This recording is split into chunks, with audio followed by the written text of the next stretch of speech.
সর্বপ্রথম ঈমান আনেন সৈয়দুনা আবু বকর সিদ্দিক রাদিয়াল্লাহু আনহু। তিনি ইতিমধ্যেই নবী সাল্লাল্লাহু আলাইহি ওয়াসাল্লামের বন্ধু ছিলেন। নবী সাল্লাল্লাহু আলাইহি ওয়াসাল্লাম প্রায়শই তার বাড়িতে যেতেন এবং তার সাথে কথা বলতেন।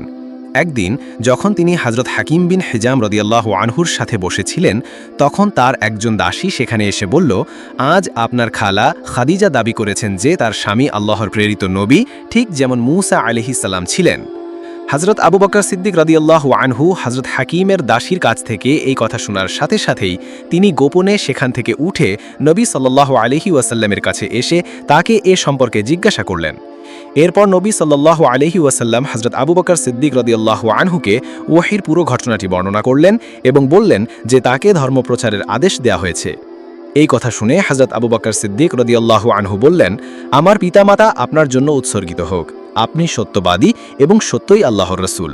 তার তাৎক্ষণিক সত্যায়নের কারণে নবী সাল্লাল্লাহু আলাইহি ওয়াসাল্লাম তাকে সিদ্দিক উপাধিতে ভূষিত করেন। এ সম্পর্কে আরেকটি বর্ণনায় আছে যে তিনি যখন মেরাজের যাত্রা থেকে ফিরে আসেন এবং মক্কার মুশরিকরা তাকে অস্বীকার করে, তখন তিনি তাকে সিদ্দিক উপাধিতে ভূষিত করেন।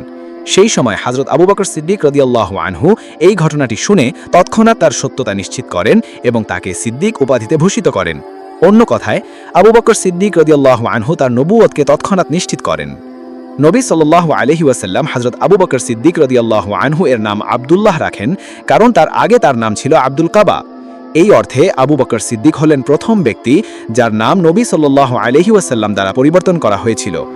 হযরত আবু বকর রাদিয়াল্লাহু আনহু অত্যন্ত সুদর্শন ছিলেন, তাই নবী সাল্লাল্লাহু আলাইহি ওয়াসাল্লাম তাকে আতিক উপাধি দিয়েছিলেন। আতিক অর্থ সুন্দর এবং এর অর্থ হলো মুক্ত। এই উপাধি দেওয়ার একটি কারণ হলো তার দিকে তাকিয়ে তিনি বলেছিলেন যে তিনি জাহান্নামের আগুন থেকে মুক্ত। অন্য কথায়, এটি ইসলামের প্রথম উপাধি যা কেউ পেয়েছে। হযরত আবু বকর সিদ্দিক রাদিয়াল্লাহু আনহু কুরাইশদের মধ্যে অত্যন্ত উচ্চ মর্যাদার অধিকারী ছিলেন। তিনি অত্যন্ত সদালাপী ছিলেন। তিনি কুরাইশদের একজন সর্দার ছিলেন।